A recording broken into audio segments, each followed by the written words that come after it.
The Philadelphia 76ers are a mess. Despite having a player that was once the MVP, a new acquisition in Paul George, and a coach that has won a championship, the team is very far from being title contenders. They entered the season as championship favorites, yet at this rate, they are looking at a lost season. From an alleged snitch in the locker room, to players making TikToks and podcasts in the middle of the season, what is going on in Philadelphia? Right from the beginning of the season, the Sixers ran into issues. Both Paul George and Embiid missed the beginning of the regular season with their respective knee injuries, leaving Maxey to have to carry the load. Shortly after Paul George made his season debut, Maxey suffered a hamstring injury that sidelined him for 6 games. Meanwhile, Embiid missed the first 6 games of the year because of left knee injury management, and then served a 3-game suspension for a post-game altercation with a local columnist. The reporter who wrote the article wrote some pretty disgusting things about Embiid and his brother, but it gives you a look at how high the tensions are. In another season, maybe Embiid ignores it. After all, the city of Philadelphia is known for being incredibly harsh on the players. How many times have we seen fans boo their own team in the Wells Fargo Center? If you are in any way associated to the Philadelphia 76ers, whether you're a player on the team, a coach, or a fan, you can feel the tension. Despite the Sixers forming a big three, the 3 of them haven't actually played together much. With at least one of the Sixers' 3 stars always being sidelined, their supporting cast has been forced into bigger roles that they weren't expected to play. Rookie guard Jared McCain has emerged as a bright spot in an otherwise dreary start to the season, but Kelly Oubre Jr., Drummond, Lowry, Eric Gordon have been very disappointing. But it's not just the supporting cast that has been underperforming. Neither Embiid, Maxey, or Paul George have lived up to their contracts this season. Maxey at one point was shooting 39.3% overall from the field and 26.5% from 3. Paul George was shooting 38.3% overall and 27.8% from deep.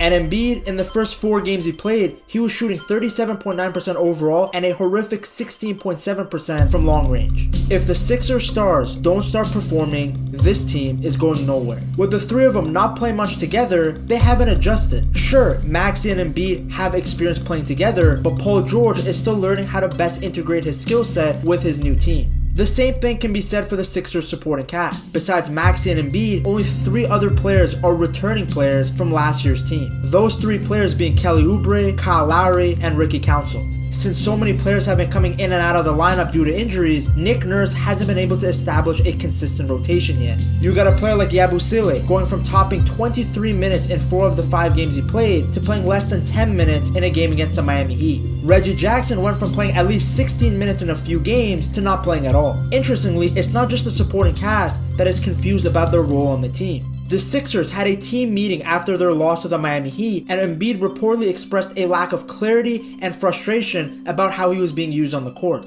It makes sense that everyone from the stars to the role players are confused. I mean, the Sixers lost 11 of their 13 games to open the season, one of which included a 106-89 defeat in Miami. A loss that literally prompted the team to have a closed-door meeting between all the players and coaches. In that meeting, reportedly, Tyrese Maxey called out the face of the franchise, Joel Embiid, saying that Embiid is setting a bad example for his teammates. Maxey, who had been out for a while with a hamstring injury, apparently said to Embiid in front of the team, "Joel, you know I love you, but it starts with you and your habits." The point guard has a close relationship with Embiid, but he called out his friend for being late to too many team functions. ESPN was the first to report that Maxey addressed Embiid's habits during the team meeting. By the way, this information being leaked is one of the reasons why the Sixers feel that they have a snitch in the locker room. But it's a good sign that Maxey called out Embiid, because the issues that the Sixers are facing now are issues that have been persistent for years, ever since the start of their rebuild.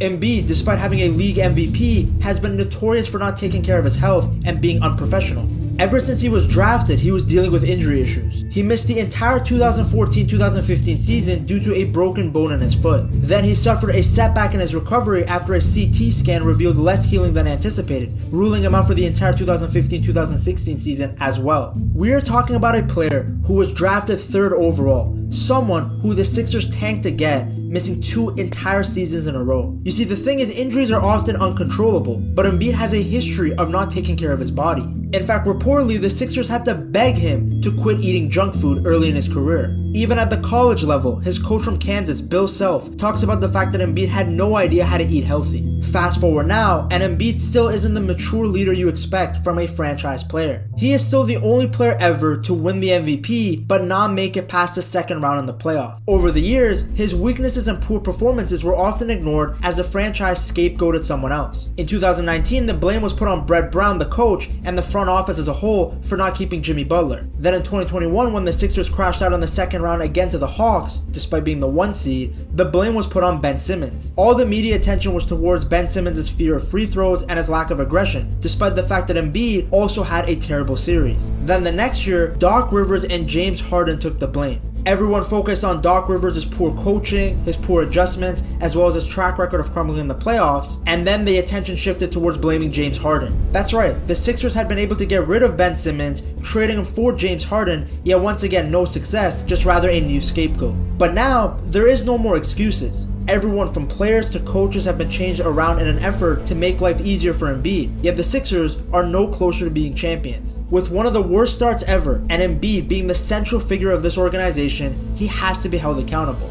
You see, everyone knows that Embiid can dominate in the regular season. In the 2021 season, he was the MVP runner-up. Then the next season, he won his first scoring title. Then in the 2023 season, he exploded, not just by winning his second scoring title and finally winning MVP, but breaking records. He joined Will Chamberlain and Kareem Abdul-Jabbar as the only 3 centers to have 3 50-plus point games in a season in NBA history. But when it comes to the playoffs, it's a completely different story. For one thing, he has consistently been dealing with some sort of an injury in each postseason. In 2018, he suffered an orbital fracture, which affected his vision and overall play. In 2019, he was dealing with knee tendonitis, which limited his mobility and effectiveness on the court. In 2021, he tore his meniscus, a serious knee injury that impacted his mobility and performance. In 2022, he faced multiple injuries, including an orbital fracture, concussion, and torn thumb ligament, which undoubtedly affected his play and ability to perform at his best. Then in 2023, he suffered a knee sprain that significantly impacted his series against the Celtics. Embiid has had the benefit of playing alongside multiple All-Stars, such as Ben Simmons, Jimmy Butler, and James Harden during his tenure with the 76ers. But yet, despite this talent, the 76ers have failed to advance beyond the Eastern Conference semifinals, once again highlighting Embiid's inability to elevate his team to greater postseason success. All those players have come and gone, yet the common ingredient has been Embiid. In the 2023 season, Embiid averaged 33.1 points per game during the regular season, but in the playoffs, his point average dropped to 23.7. According to ESPN Stats and Info, that is the biggest scoring average drop-off by an MVP in league history. That simply isn't a good look for one of the best players in the game, even if he hasn't been fully healthy in almost every single postseason run. To make matters worse, Embiid was really poor in Game 6 and Game 7 against the Boston Celtics in 2023.